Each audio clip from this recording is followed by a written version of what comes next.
မင်္ဂလာပါဒီနေ့က scale to shear to reshape to ကြောင်းလေးကိုလေ့လာမှာဖြစ်ပါတယ်เนาะအဲ့တော့ scale to ကဘာကိုပြောရလဲဆိုတော့ဥပမာ rectangle တစ်ခုဆွဲထားတယ် object တစ်ခုဆွဲထားတယ်ဆိုပါတော့ဒီချိန်မှာဒီ selection tool လေးနဲ့ပြန်ပြီး select မှတ်ပေးပါ shear to เนาะအခု scale to ကိုအရင်သွားမယ် scale ဆိုတာဒီပုံရိပ်တစ်ခုကိုဒီမှာတော့ချုပ်ညင်ချဲ့ခြင်းသုံးတာကွာအခုဒီ selection tool ကိုယူပြီးတော့ချုံချက်လုပ်လို့လည်းရတယ်ပေါ့နော်ဒါပေမဲ့တော့ mat tool scale tool ကကြတော့တော့ selection tool ကိုယူဒီမှာဒီလိုလေးချုပ်သွားတယ်လားဒီလိုလေးချဲ့သွားအဲ့ဒီအချိန်မှာ scale tool ကိုယူပြီးတော့ဒီလိုမျိုးချုပ်မယ်ဆိုရင်တော့ငကိုရှိတဲ့ width အတိုင်းကိုပဲချုပ်ချက်လုပ်ပြီးသွားတာเนาะအဲ့တော့ Adobe illustrator မှာဆိုရင်တော့သူကကိုကချုံချက်လုံးနေရင်းနဲ့ပေါ့နော်ချုံချက်လုံးနေရင်းနဲ့အခုဆိုဒါဆင်မချက်လိုက်တယ်ပေါ့နော်ချုံချက်လုံးနေရင်းနဲ့ပွားလိုက်ခြင်းနဲ့ဆိုလို့ရှိရင်အခုဒီမှာဆွဲချုံတဲ့အချိန်မှာ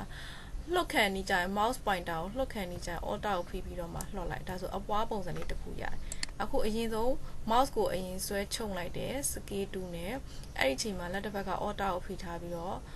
mouse pointer ကိုလှော့မယ်ဆိုရင်တော့ပွားလာတဲ့တစ်ခုနဲ့အတူ scale ချုပ်သွားတာကိုတွေ့ရမယ်အဲ့တော့ပထမဆုံး scale ကိုအရင်ချုပ်လိုက်တယ်ကိုကဒီအတိုင်းပဲလိုချင်နေဆိုလှော့လိုက်ဒါဆိုအပွားအနေနဲ့ရရှိမှာမဟုတ်ဘူးเนาะကိုကချုပ်လဲချုပ်နေတယ်ပွားလဲပွားချင်တယ်ဆိုလို့ရှိရင်အခုဒီမှာချဲ့လိုက်မယ်ပေါ့เนาะ scale ကိုချုံလဲရချဲ့လို့လဲရအဲ့ချိန်မှာ alt key ကိုဖိထားပြီးတော့တွားမှာဖြစ်ပါတယ်เนาะဒါဆိုရင်ဆင်မတို့ကသူက layer ထပ်သွားတာပထမ layer ပေါ်မှာအခုနောက်ဆုံး layer ထပ်သွားလို့သူကမမြင်သူ့ထက်သေးလိုက်မှသူကမြင်ရမယ်ပေါ့เนาะဒီမှာအဲ့လိုမျိုးလေးเนาะအဲ့တော့သူ layer တွေကအဲ့လိုပထမဆွဲထားတာပထမ layer ဒုတိယ layer ဆိုပြီးတော့သွားတာပေါ့เนาะကိုက layer အကြောင်းကိုမတင်သေးဘူးအကယ်၍ကိုကမှာဆိုပုံနှစ်ခုရှိရပေါ့เนาะဒီမှာပုံတစ်ခုရှိတယ်နောက်ထပ်ဒီပုံတစ်ခုကိုကဆွဲလိုက်တယ်ပေါ့เนาะပုံနှစ်ခုရှိရနောက်ထပ်ဒီပုံတစ်ခုဆွဲလိုက်တယ်အတွင်းရောင်ထည့်မယ်ပေါ့เนาะဒီရောင်လေးကဒါလေးပေါ့เนาะ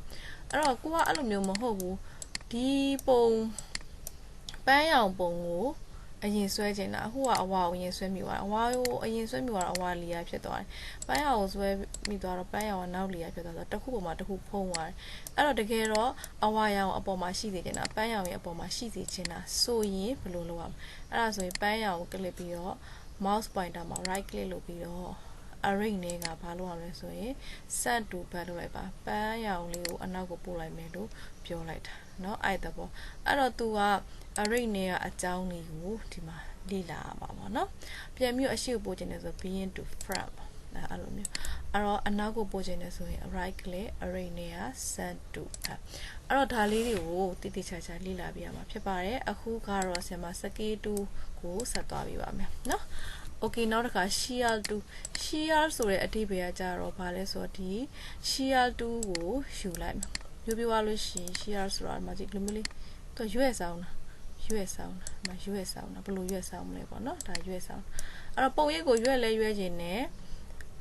အပွားအနေနဲ့လည်းလှုပ်ရှင်နေဆိုရင်တော့ order လေးဖိထားဟုတ်ပြီနော်ဒါရွက်လဲရွက်တယ်အပွားအနေနဲ့လည်းရရှိအဲ့တော့ကျွန်တော်တို့ကတချို့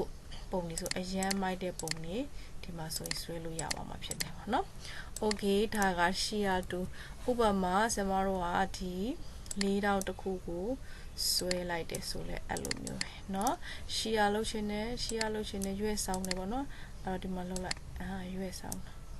အဲ့လိုမျိုးเนาะလေ့ကျင့်ပေးပါနောက်တစ်ခါ reshape tool reshape ကကြတော့ဒီမှာယူပြီးတော့ဒီမှာကြည့်သူကမကြည့်ဒီအတွက်တော့မထူးချဘူး reshape ကလေဒီအတွက်ကတော့မထူးချဘူးသူကဒီလိုမျိုး line လေးတွေအတွက်ဆိုရင်တော့ reshape ကထူးခြားပါတယ်အဲ့တော့ reshape ကိုယူပြီးတော့ဒီမှာကို reshape ဆိုပုံစံလေးပြန်ပြီးတော့ဒီ point လေးတွေပေါ့နော် reshape ပြန်ပြီးတော့လုပ်လို့ရတယ်ပြန်ပြီးတော့ point တွေကိုနော် reshape tool နဲ့ကိုလိုချင်တဲ့ point တွေကိုပြန်ပြီးတော့အခွေကောက်တွေလုပ်လို့ရတာဖြစ်ပါတယ်နော်ဒါလေးလေ့ကျင့်ပေးပါ